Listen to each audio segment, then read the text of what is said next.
Sermón 1, traductor Pío de Luis Vizcaíno Osa.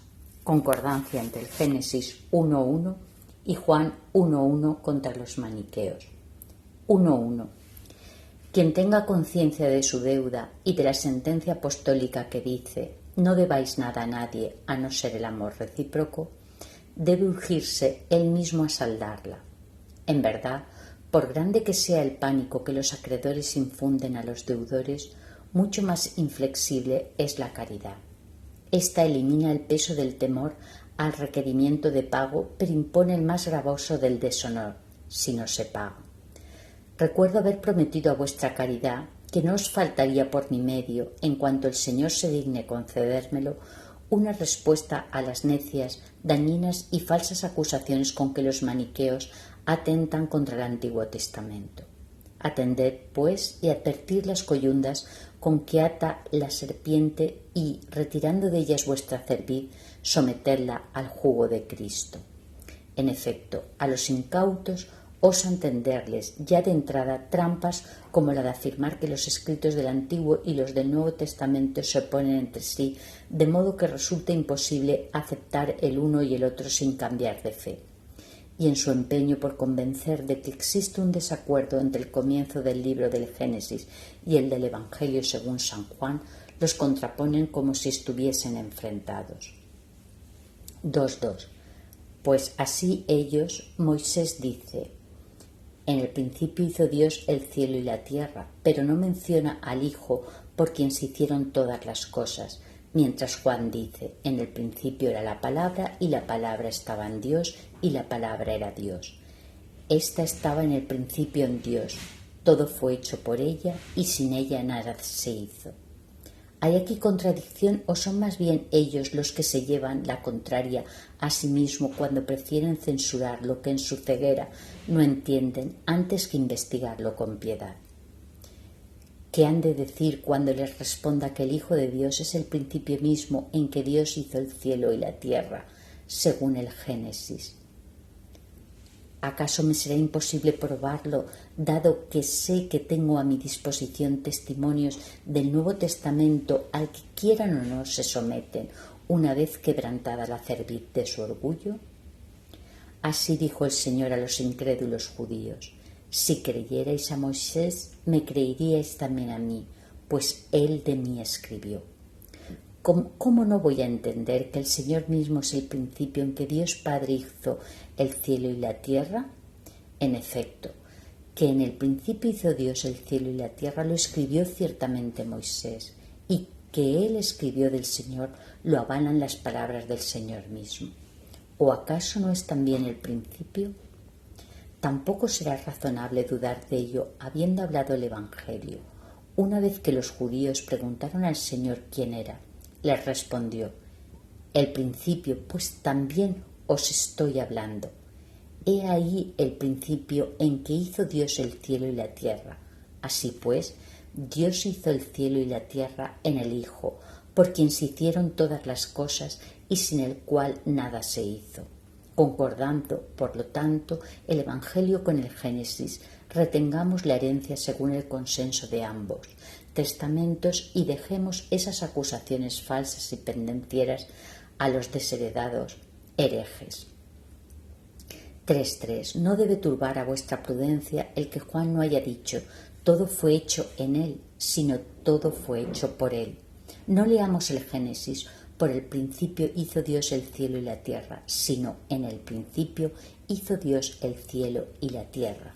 Porque dice el apóstol: para mostrarnos el misterio de su voluntad, según su buen designio que se propuso en él al planificar la plenitud de los tiempos, instaurar en Cristo cuanto hay en el cielo y lo que hay en la tierra en él.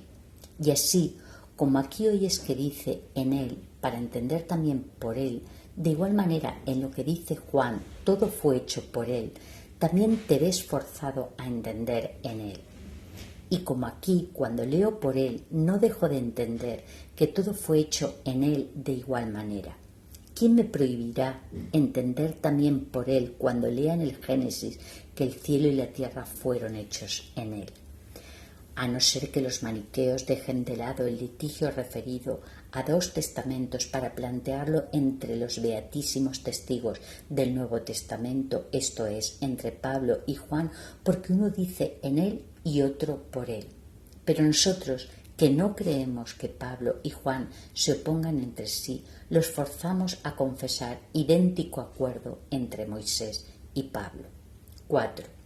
Y como estos dos van de acuerdo entre sí, también Juan va de acuerdo con ellos, porque dijo por él de tal manera que no impide entender en él. Todos los divinos escritos están en paz entre sí. Suele acontecer que cuando en la oscuridad de la noche vemos pasar las nubes, su opacidad perturba nuestra vista de manera que parece que las estrellas corren en dirección contraria a nosotros. De igual manera, a estos herejes, al no hallar paz en la nube de su error, les parece que son más bien las divinas escrituras las que están en pugna consigo misma. 5.5. Quizá repliquen que en el principio hizo Dios el cielo y la tierra. No se dijo en referencia a la palabra de Dios. Admitamos que el texto en el principio hizo Dios el cielo y la tierra no hay que entenderlo del principio que es el Hijo único de Dios, sino del principio del tiempo.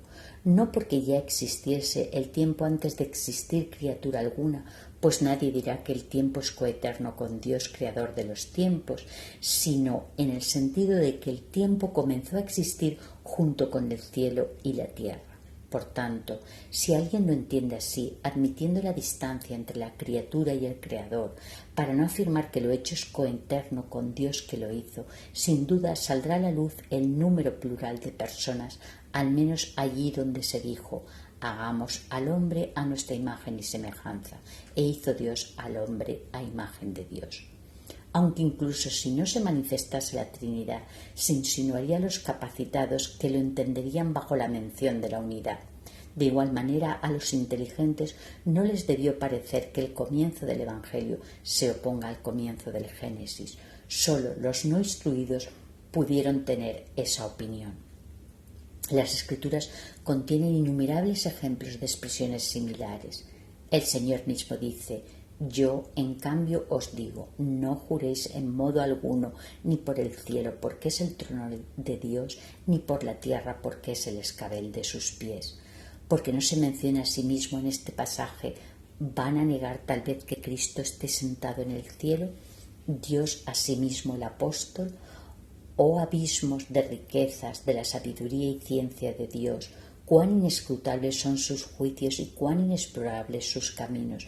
Pues ¿quién conoció el designio del Señor? ¿O quién fue su consejero? ¿O quién le dio primero y se le retribuirá?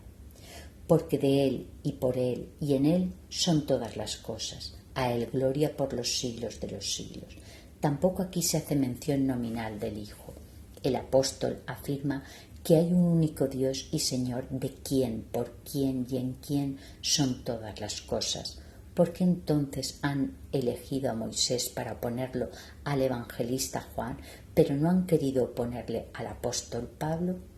Porque quisieron persuadir a los hombres no instruidos de que los dos testamentos se oponen entre sí, de modo que se sirven de un testigo y rechazan al otro. Esto es lo que profesa su error, pues si hubiese otro hereje que en su locura extrema intentase mostrar a los indocumentados que el Nuevo Testamento mismo se contradice, ¿qué otra cosa haría sino presentar a Pablo y a Juan como adversarios y en pugna entre sí, igual que estos a Moisés y a Juan? Pero la fe, en el máximo de su autenticidad y verdad, pone de relieve la concordia entre Pablo y Juan, y al decir de él y por él y en él son todas las cosas, el bienaventurado Pablo enseña que hay que entender no solo al Padre, sino también al Hijo y al Espíritu Santo. Pues de igual manera, viendo la concordia entre Moisés y Juan en las palabras de Moisés, el principio hizo Dios el cielo y la tierra, si se piensa en el principio del tiempo, en la palabra de Dios, no reconoce sino la unidad de la Trinidad, o abraza sin duda alguna al Hijo mismo como principio en el que hizo Dios el cielo y la tierra. Hay muchas otras cosas que podría mencionar en línea con estos modos de expresarse de las Escrituras divinas, Mas, para no cargar la memoria de vuestra santidad, baste con lo dicho. Lo demás os exhorto a que lo investiguéis vosotros mismos o que lo advirtáis cuando se leen las Escrituras y a que lo examinéis y expongáis vosotros mismos desde el presupuesto de la concordia. Vueltos.